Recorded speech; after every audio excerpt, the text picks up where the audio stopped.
Today we're putting new cam bearings in our 6-liter block. Stick around.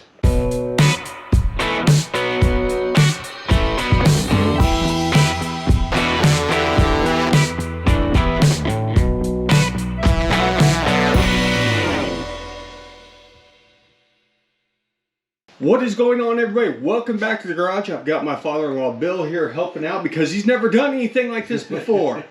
And so this is just a sign that if I can teach Bill how to do it, you guys can do it. So we're doing a pretty simple cam bearing swap. The only hardest part about this is that we're not taking the crank out, but we're using this jegs tool here, and the end of it's already installed into the rear bearing to knock it out. We're going to go ahead, and the idea behind it is go ahead and thread that thing in, and it should go all the way to the back. Let me get over here to where I can see better. There you go. Now start threading that thing in there. There you go.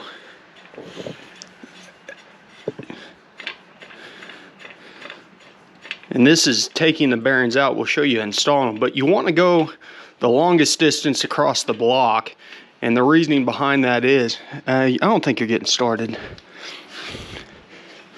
Here, run this thing in there. That'll line you up. Now there you go. Now you're getting started. It's the whole purpose of that. So it comes with this self-aligning collar here. As you can see, it's tapered. And while he's threading that in, I'll grab a hammer.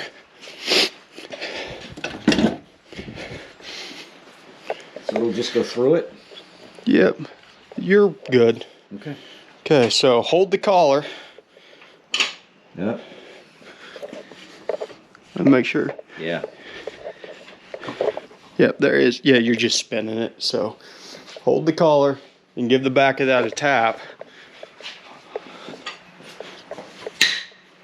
It's bouncing. Yep, that's fine. Keep going. Keep going. It's not moving. Give it more.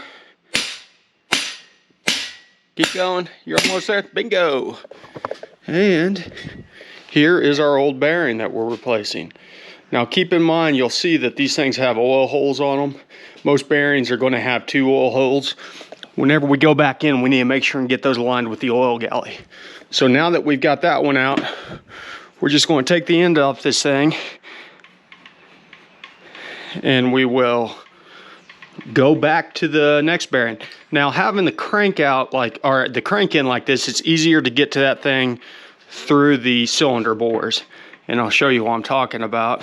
So we'll just drop her in like so. Hold on. And then seat it in the next bearing. Okay, now get in there. Yeah. Let's see. I can't see it. You're gonna have to feel for it.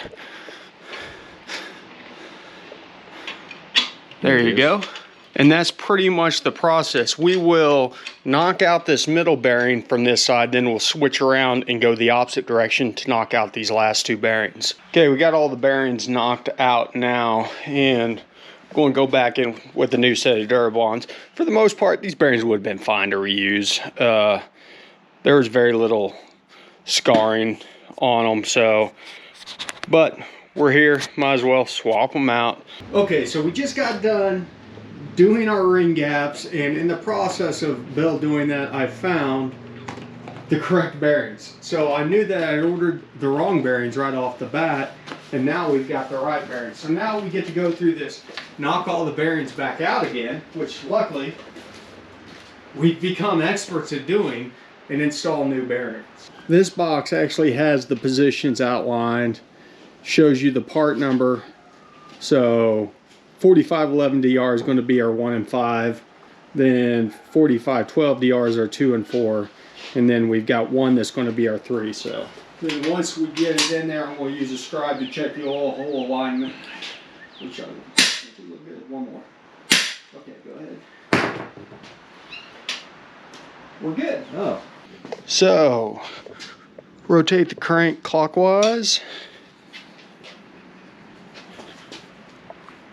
That should be good.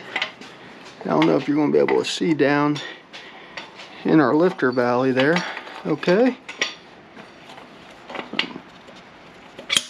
Okay, he's got it in the bearing. He's going to go ahead and thread down a little bit. Now I'm off. You're okay. Lift the back up. Keep going. Okay, right there.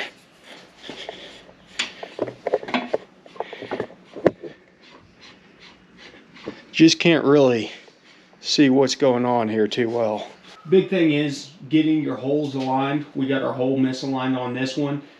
So pay attention to where your oil hole is, and it's easier to pay attention to where your secondary hole is, clock it. And in this case, it's about 1 o'clock on there. And now if I grab a scribe, now with the scribe, I should be able to verify that we have good clearance into our oil passage there to make sure that our bearing's getting lubricated. So we're going to go through here, knock the rest of these bearings in. You know, a couple of them we had to knock through again because we couldn't get that holes aligned. It'd be a lot easier if the crank wasn't in it, I'll say that much. Next, we got to clean everything up, and then we'll start gapping the rings. So stick around, that'll be in another video. And as always, thanks for stopping by the garage. Remember, ABT, always be tuning.